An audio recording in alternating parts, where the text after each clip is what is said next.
November 1944. Warsaw lies in ruins.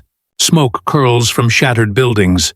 Streets are empty, save for scattered debris and the echo of distant artillery. The Polish population has been evacuated. German forces prepare to retreat. Only a handful of Jews remain, hiding in the rubble. Among them is Władysław Szpilman, once a celebrated pianist, now a shadow of his former self. Starving, frostbitten, he moves through abandoned buildings, searching for scraps of food. Each step is agony. Hunger gnaws at his bones. The winter chill pierces his thin clothing. He enters a hollowed-out house at Alei Niepodległości, 223, the floor littered with remnants of the German occupation. Pots and pans rattle under his desperate hands. He finds nothing. His stomach twists in pain. A sudden voice freezes him. "What are you doing here?" Szpilman turns. A tall German officer stands in the doorway, arms crossed, eyes sharp. Fear tightens in his chest. He expects arrest, interrogation, execution. The officer's uniform is crisp, spotless. The pistol at his side glints in the dim light. But the officer does not shout. He does not raise his weapon. He asks a question, measured, calm. "Are you really a pianist?" "Prove it." Szpilman hesitates, disbelief coursing through him. Could this be some twisted mockery? Or a lifeline? His trembling fingers touch the cold piano keys hidden in the corner. Dust rises. Silence fills the room. The war outside seems suspended. He begins to play Chopin's Nocturne in C minor, the same piece he performed live on Polish radio in September 1939, the night German bombs fell upon Warsaw. Each note trembles with his exhaustion, his grief, his loss. The music flows, fragile yet defiant, weaving a story of a city under siege, of a life nearly extinguished. The officer listens, silent. Not a word, not a twitch, only the music and the sound of Szpilman's labored breathing. The room feels suspended in time, a fragile sanctuary amid destruction. When the final note fades, the officer steps forward. His expression is unreadable. Then, quietly, he speaks. "You will live." Szpilman's mind struggles to grasp it. A German soldier, amidst the annihilation, offering mercy. Against the tide of hatred, someone has chosen life over death. The officer guides him to the attic, away from prying eyes, hands steady but not threatening. Bread, jam, even a warm coat appears over the following days. The officer returns, silently providing sustenance. Each visit, each gesture, is a thread of hope in a world that has been reduced to ash. Szpilman does not ask questions. The war rages outside. Death walks the streets. Yet, here, in this ruined house, an unlikely act of humanity endures. But even as the Soviet army approaches and the German retreat begins, danger still lingers. Every day is a gamble between survival and discovery. Every shadow could conceal a death sentence. Szpilman clings to the music, to the officer's quiet guidance, to the fragile hope that he might live to see another day. The ruins of Warsaw are a graveyard of a city that once thrived. Streets are lined with collapsed walls, burnt-out vehicles, and the charred skeletons of homes. Winter deepens, frost coats broken windows. Hunger gnaws at Szpilman's hollow frame. Every day is a battle against the cold, against starvation, against the creeping despair of isolation. He hides in the attic, a fragile sanctuary above the cold stone floor. The officer, Captain Wilhelm Hosenfeld, comes quietly, leaving bread, jam, and scraps of warmth. Szpilman learns to move silently, to ration what little he has, to survive on instinct. Words are scarce. Communication is measured. Trust is fragile in a world gone mad. Hosenfeld is no ordinary German officer. Born in 1895, he had served in the First World War, received the Iron Cross, and returned to a quiet life as a teacher. He had once believed in the National Socialist Party, like many of his countrymen, But Warsaw has changed him. He has seen the ghetto, witnessed the deportations, the starvation, the deaths of hundreds of thousands. He knows the regime's brutality firsthand.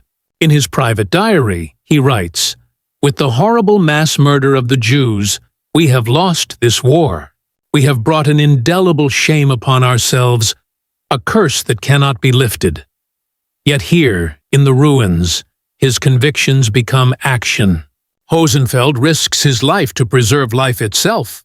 He hides Szpilman, provides sustenance, and shields him from the patrols that scour the city. Each act is a quiet rebellion, small but profound, against the machinery of destruction around them. Szpilman plays the piano when he can.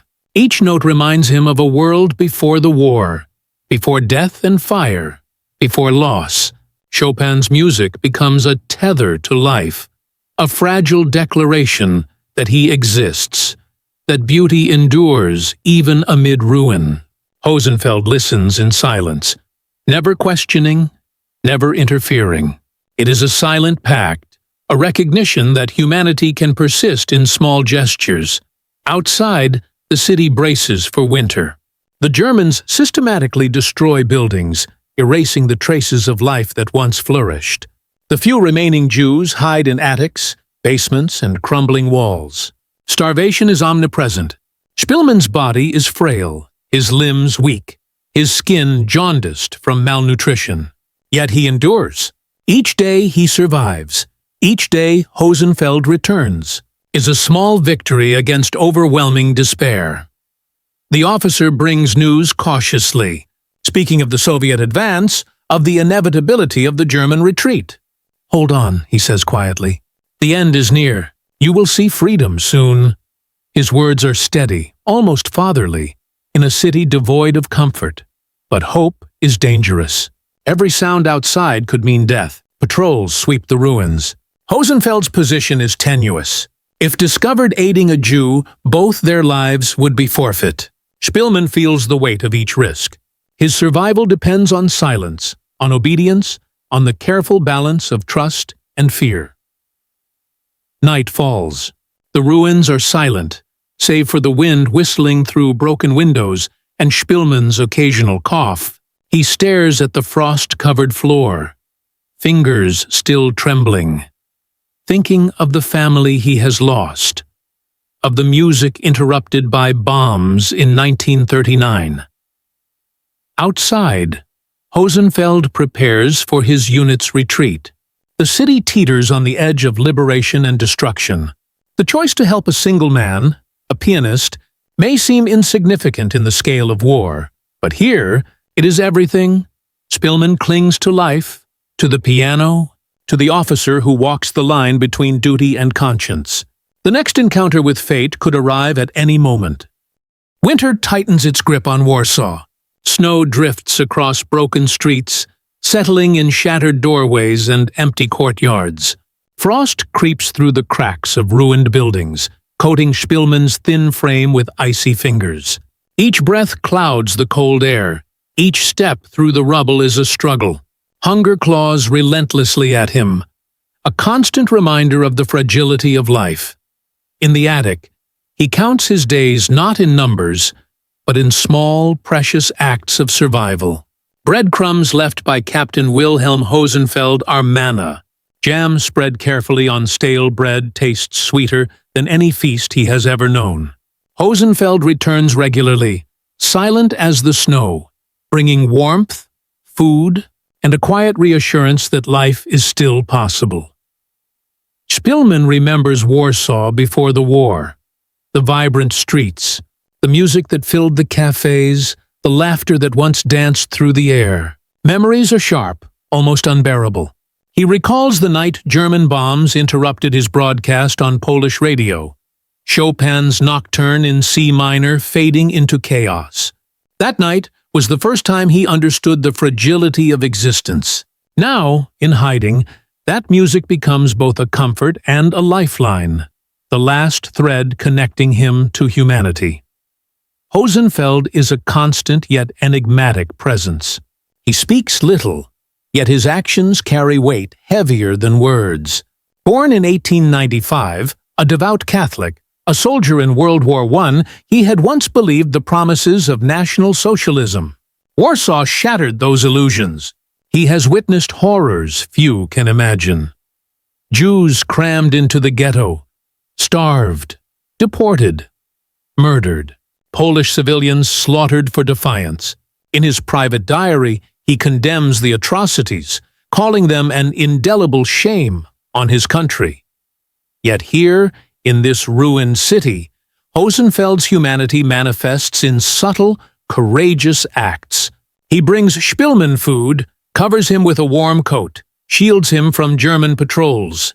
Every visit is a gamble. If discovered, both would die. Each act of mercy is a quiet defiance against a war machine built for destruction. Outside, Warsaw teeters on the brink. German forces prepare to retreat. Buildings crumble under orders to erase the city. The few remaining Jews hide in basements and attics, shadows of a world that once was. Szpilman's body weakens with each passing day. Malnutrition leaves him gaunt, jaundiced, trembling. Yet, he plays the piano whenever possible, each note a fragile declaration. I exist. I survive. I remember. Hosenfeld brings news of the approaching Soviets. The war will end soon, he assures quietly. Hold on. His words are steady, a lifeline in a world reduced to ruins. Yet hope is perilous. Every noise outside, every crack of wood, could bring death. The city is a ghost. The line between survival and oblivion, razor thin. One evening, as snow falls silently over shattered streets, Hosenfeld returns for his last visit of the week. His coat is dusted with frost. Bread and jam are placed carefully beside Szpilman. The officer's gaze lingers on the frail pianist. There is no need for words. In the silence, a pact is forged. A shared determination to endure, to preserve life against unimaginable odds. Night deepens. The city sleeps, broken and battered. Szpilman curls beneath the thin blanket, listening to the wind whisper through empty walls. Somewhere in the ruins, a piano remains, its keys a fragile bridge to the world before the war. And somewhere in the city, a soldier makes a choice to defy cruelty, to save a life when the world has lost all sense of mercy. December 1944. Warsaw is a city of ghosts. Streets are silent, except for the crunch of snow under unseen feet. The skeletal remains of buildings frame the city like tombstones. The air is sharp, biting, carrying the scent of smoke, ash, and ruin. Hunger is a constant companion for Szpilman, who drags his weakened body through cold, empty rooms, searching for warmth and sustenance. The attic where he hides feels both sanctuary and prison. His hands are stiff, his fingers numb, yet he touches the piano keys whenever he can. Chopin's Nocturne in C minor rises, trembling and ethereal, a fragile thread to a world that feels lost. Each note is defiance, a reminder that he is still alive, still human, still holding on to memory and music. Captain Wilhelm Hosenfeld continues his quiet vigil. Each visit is calculated, careful, a perilous balance between duty and conscience. He brings food, blankets, and a coat to ward off the winter cold.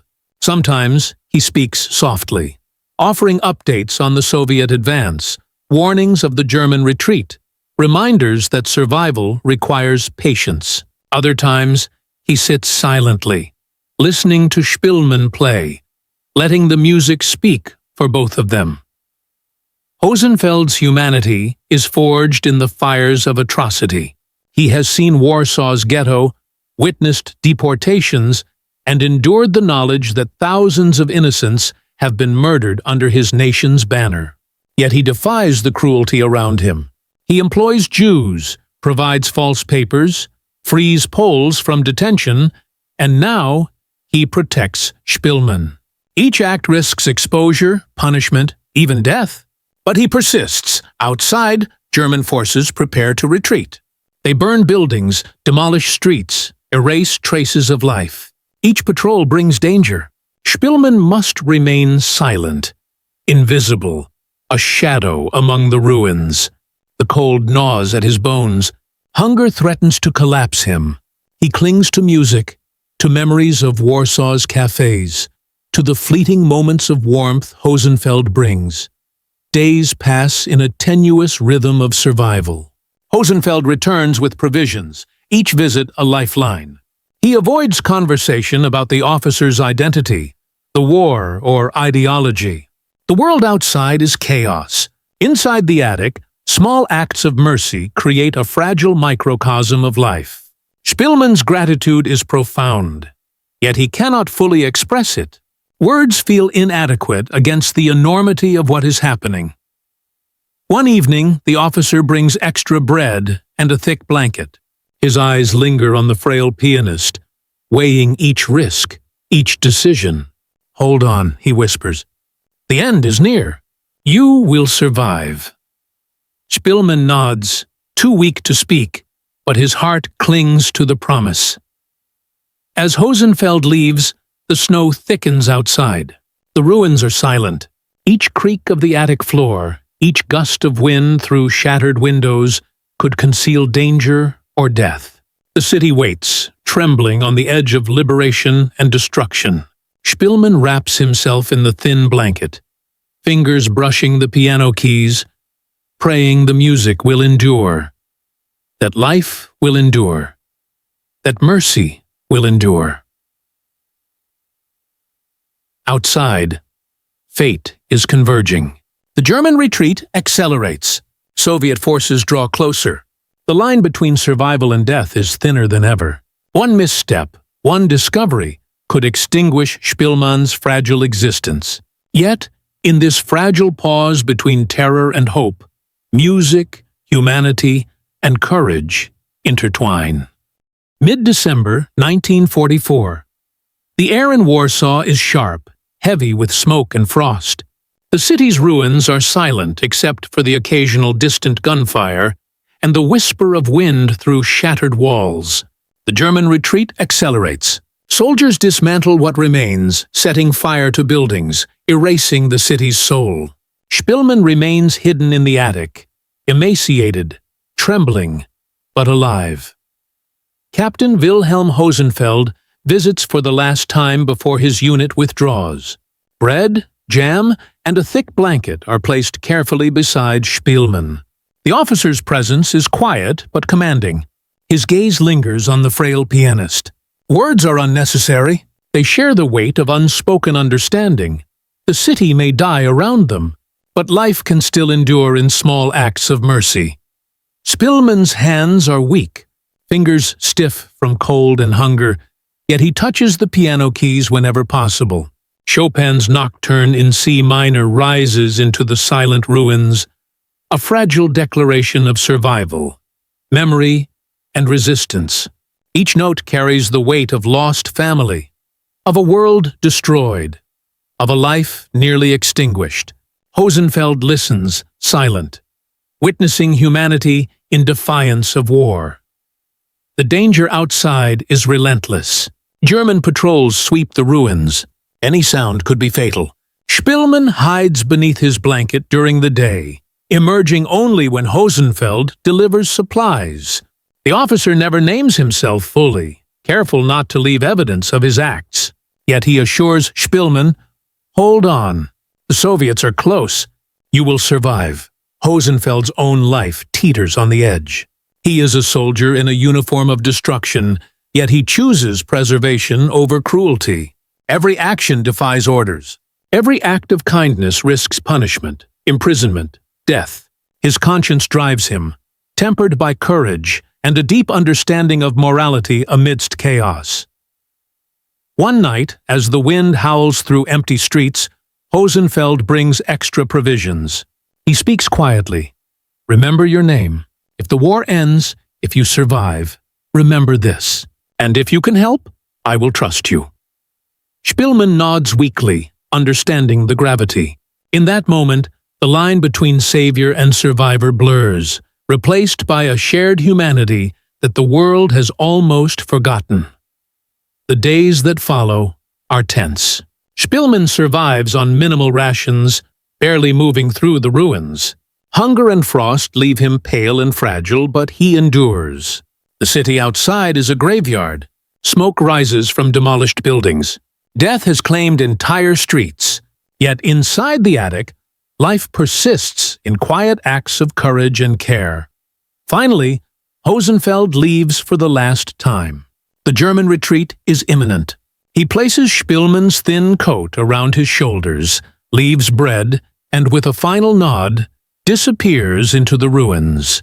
Warsaw waits in silence, poised on the brink between liberation and obliteration. Szpilman curls beneath the blanket, heart pounding, aware that the city may die, that the war continues, but that he has been granted a fragile, miraculous chance to live. Snow falls over the ruins. Silence stretches through empty streets. Every heartbeat, every breath, is a defiance against the destruction surrounding him. The end of the war is close, yet danger is ever present. Survival requires patience, luck, and the enduring mercy of a man who chose humanity over cruelty. January 17, 1945. The ruins of Warsaw are silent. The city a skeleton of its former self. Smoke curls from the rubble. The Soviet army enters cautiously, advancing through streets scarred by fire, debris, and death. Władysław Szpilman emerges from the attic, frail, jaundiced, yet alive. He steps carefully over broken floorboards, listening to the distant rumble of tanks and marching soldiers. Szpilman's survival is a testament to human endurance. The winter has been merciless. Hunger and cold have left their marks on his body. Yet, amidst devastation, life persists. The piano remains in the ruins, its keys cold but intact. He plays Chopin's Nocturne in C minor, the same piece that had carried him through the darkest hours, the same piece he had played for Captain Wilm Hosenfeld. Each note echoes through the empty streets, a requiem for the city, a memorial to the dead, and a celebration of the fragile persistence of life. Hosenfeld's fate is far different. Captured by Soviet forces near Warsaw, he is accused of war crimes for his role during the uprising. Despite evidence of his humanitarian acts, he is imprisoned, denied defense, sentenced to 25 years of hard labor. His health deteriorates rapidly. In 1952, weakened by a stroke and harsh conditions, he dies in a Soviet prison hospital, never knowing that the man he saved would survive, and that his courage would be remembered. Szpilman returns to Polish radio, resuming his career amid the ruins. His first post-war broadcast is Chopin's Nocturne in C minor, completing what had been interrupted by the German bombs in 1939. Music becomes a bridge between memory and survival, a testament to endurance. He writes his memoir, The Pianist, recounting the horrors, the losses, and the quiet heroism of Hosenfeld, though the officer's identity remains obscured due to censorship. For decades, the world forgets Hosenfeld. Yet Szpilman never does. He petitions to honor the officer who saved him. In 1998, Szpilman's son publishes a new edition of the memoir, revealing Hosenfeld's diary and acts of mercy. The story reaches a global audience. In 2002, a film adaptation brings Hosenfeld's courage to life on the screen, earning international acclaim and awards. In 2009, Yad Vashem posthumously recognizes Wilhelm Hosenfeld as righteous among the nations, honoring his extraordinary humanity in the midst of war's cruelty. A commemorative plaque is unveiled in Warsaw at the very site where he discovered Szpilman, a lasting tribute to quiet courage that defied the darkness. Władysław Szpilman dies in 2000 at the age of 88, never ceasing to honor the man who saved him. The ruins of Warsaw once held only despair, but through the courage of a German officer and the resilience of a pianist, they also bear witness to mercy, hope, and the power of human conscience. Hosenfeld's story is not of rebellion, but of quiet, steadfast choice. In a world consumed by hate and violence, he wore the uniform of the oppressor, yet chose to save, not destroy. And in the ruins of Warsaw, one life saved became a legacy that would inspire generations, proving that even in the darkest hours, humanity can endure.